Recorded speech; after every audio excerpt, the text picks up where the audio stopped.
പിതാവിൻ്റെയും പുത്രൻ്റെയും പരിശുദ്ധാത്മാവിൻ്റെയും നാമത്തിൽ ആമേൻ. എൻ്റെ പ്രിയപ്പെട്ടവരെ, ഇന്ന് ഓഗസ്റ്റ് 25 ചൊവ്വാഴ്ച. അമ്മേ പരിശുദ്ധ അമ്മേ, അമ്മേ പരിശുദ്ധമേ, ദൈവമാതാവേ, കൃപാസനത്തിലൂടെ ഞങ്ങൾക്കും ഞങ്ങളുടെ ദേശത്തിനും അമ്മ മധ്യസ്ഥം തേടി തന്ന എല്ലാ അനുഗ്രഹങ്ങൾക്കും കൃപകൾക്കും ഞങ്ങളിപ്പോൾ ഹൃദയം നിറഞ്ഞ നന്ദി പറയുന്നു. അമ്മേ പരിശുദ്ധമേ, ദൈവമാതാവേ, 2004 ഡിസംബർ 7 ഉച്ചകഴിഞ്ഞ് 2:30 കൃപാസനത്തിൽ സംഭവിച്ച അമ്മയുടെ പ്രത്യക്ഷപ്പെടലിനെക്കുറിച്ച് തിരുസഭയ്ക്ക് സമർപ്പിച്ചിരിക്കുന്ന പഠനരേഖകളുടെ മേൽ സഭാത്മകമായ പഠനം ആരംഭിക്കുവാൻ ഞങ്ങൾ പ്രാർത്ഥിക്കുന്നു. അമ്മേ പരിശുദ്ധമേ, ഭൂസ്വർലോകങ്ങളുടെ രാജ്ഞിയായ അങ്ങേയ്ക്ക് ഭൗമസംരക്ഷണത്തിനായി പ്രപഞ്ചപ്രകൃതിയെ തന്നെ തിരുസഭ പ്രതിഷ്ഠിക്കുവാൻ ഈ പ്രത്യക്ഷീകരണം വഴി ഇടയാക്കണമേ. പരിശുദ്ധമേ, ജപമാല മാതാവേ, സകല കൃപാസനം പ്രാർത്ഥനയോടും ചേർത്ത് ഞങ്ങളിപ്പോൾ പ്രാർത്ഥിക്കുന്ന ഈ കുടുംബത്തിന്റെ പ്രത്യേക നിയോഗം പറ മക്കളെ.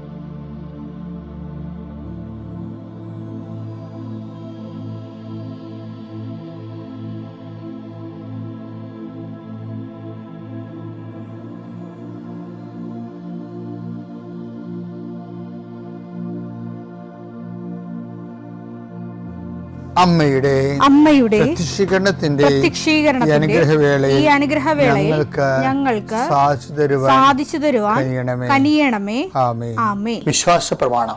സർവശക്തനായ പിതാവും ആകാശത്തിന്റെയും ഭൂമിയുടെയും സൃഷ്ടാവുമായ ദൈവത്തിൽ ഞാൻ വിശ്വസിക്കുന്നു. അവിടുത്തെ ഏകപുത്രനും ഞങ്ങളുടെ കർത്താവുമായ ഈശോമിശിഹായിലും ഞാൻ വിശ്വസിക്കുന്നു.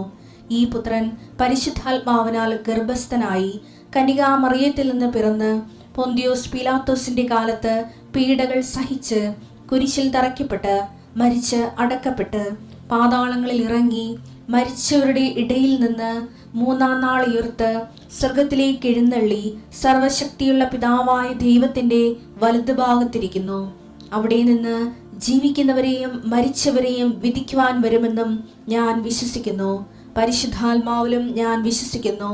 വിശുദ്ധ കത്തോലിക്കാ സഭയിലും പുണ്യവാന്മാരുടെ ഐക്യത്തിലും പാപങ്ങളുടെ മോചനത്തിലും ശരീരത്തിന്റെ ഉയർപ്പിലും നിത്യമായ ജീവിതത്തിലും ഞാൻ വിശ്വസിക്കുന്നു. ആമേൻ.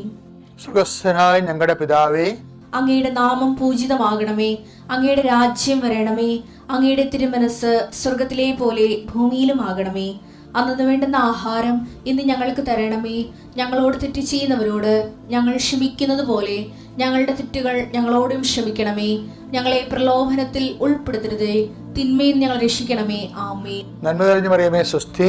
കർത്താവ് അങ്ങയുടെ കൂടെ സ്ത്രീകളിൽ അങ്ങ് അനുഗ്രഹിക്കപ്പെട്ടവളാകുന്നു. അങ്ങയുടെ ഉദരത്തിൻ ഫലമായി ഈശോ അനുഗ്രഹിക്കപ്പെട്ടവനാകുന്നു. പരിശുദ്ധ മറിയമേ, തമ്പുരാന്റെ അമ്മേ, പാപികളായ ഞങ്ങൾക്ക് വേണ്ടി ഇപ്പോഴും ഞങ്ങളുടെ മരണസമയത്തും തമ്പുരാനോട് അപേക്ഷിക്കണമേ. ആമേൻ. കർത്താവിന്റെ ഉന്നതമായ നാമത്തിന് സ്വസ്ഥം ചെയ്യും.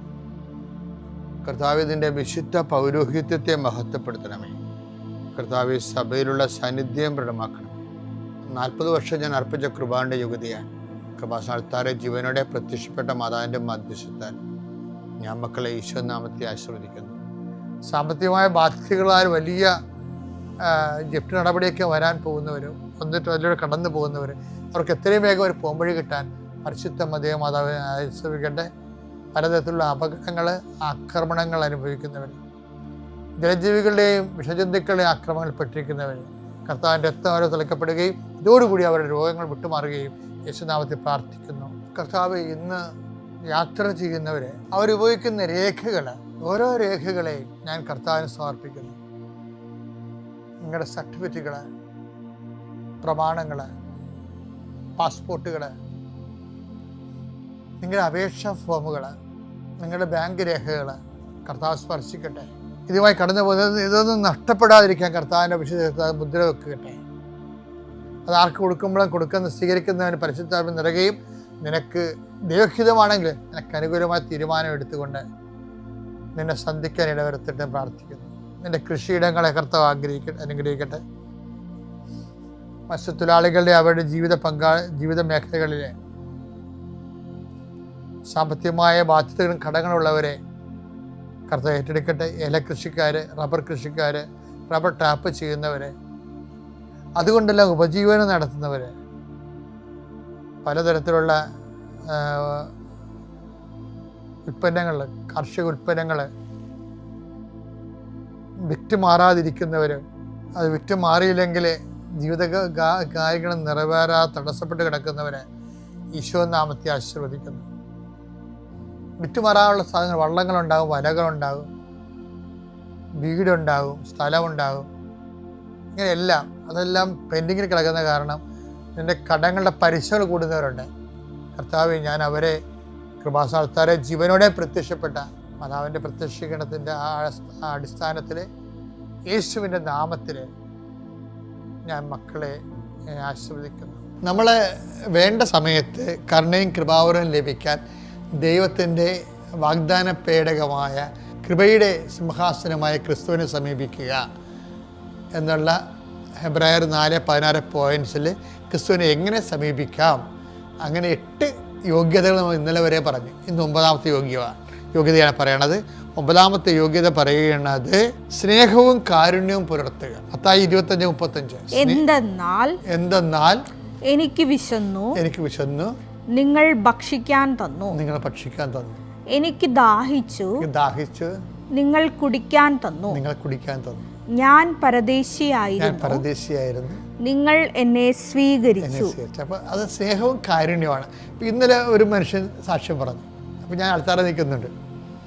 ഇപ്പോൾ പറയണത് എൻ്റെ കാരുണ്യ പ്രവൃത്തി എന്ന് പറഞ്ഞുകൊണ്ടല്ല, എനിക്ക് പുള്ളി സ്വന്തമായിട്ട് പറയണതാണ്, എനിക്ക് മനസ്സിലായിരിക്കണത് ആൾക്കാർക്ക് ഭക്ഷണം കൊടുക്കുക എന്നുള്ളതാണ്.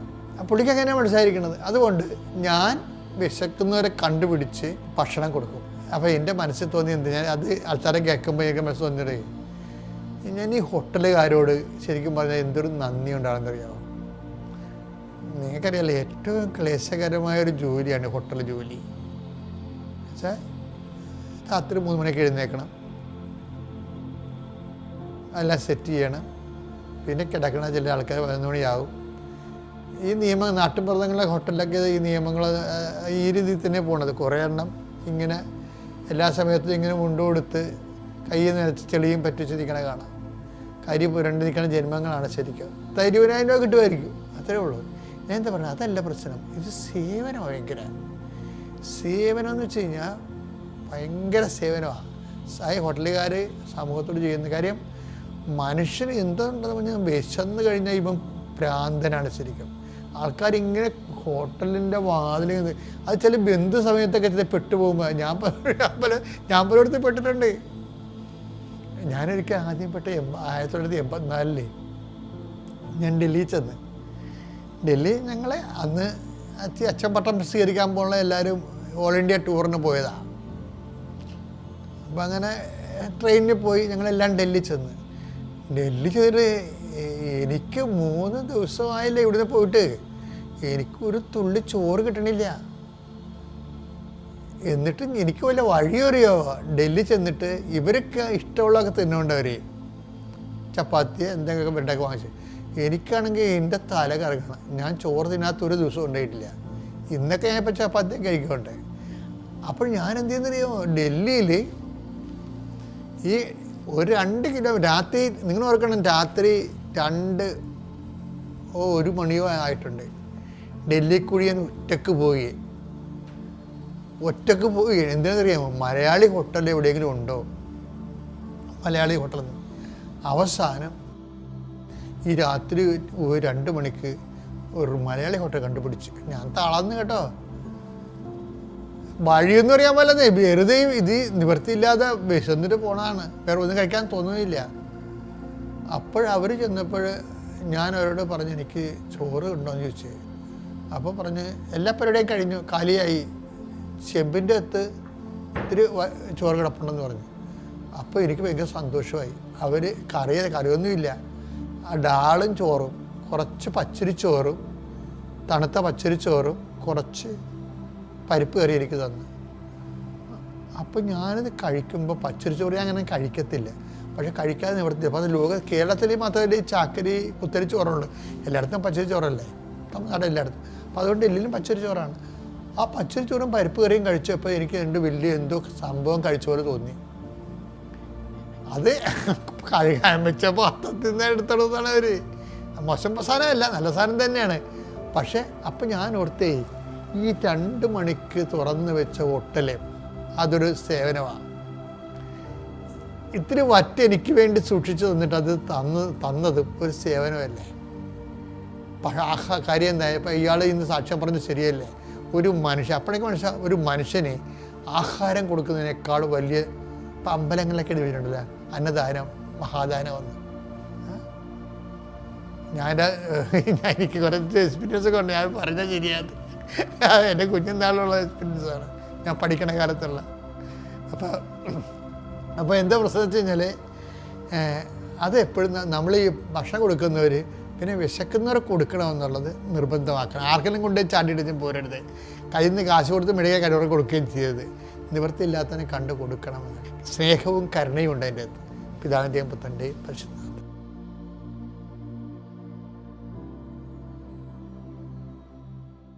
അത്യപൂർവ ദൈവാനുഭവങ്ങൾ ഇനി നിങ്ങൾക്കും സ്വന്തം. ഈ യൂട്യൂബ് ചാനൽ ഇതുവരെ സബ്സ്ക്രൈബ് ചെയ്തിട്ടില്ലെങ്കിൽ ഇപ്പോൾ തന്നെ സബ്സ്ക്രൈബ് ചെയ്യുക. ഈ വീഡിയോ ഇപ്പോൾ തന്നെ നിങ്ങളുടെ സുഹൃത്തുക്കൾക്ക് ഷെയർ ചെയ്തുകൊണ്ട് കർത്താവിൻ്റെ പ്രേക്ഷിതരാകുക.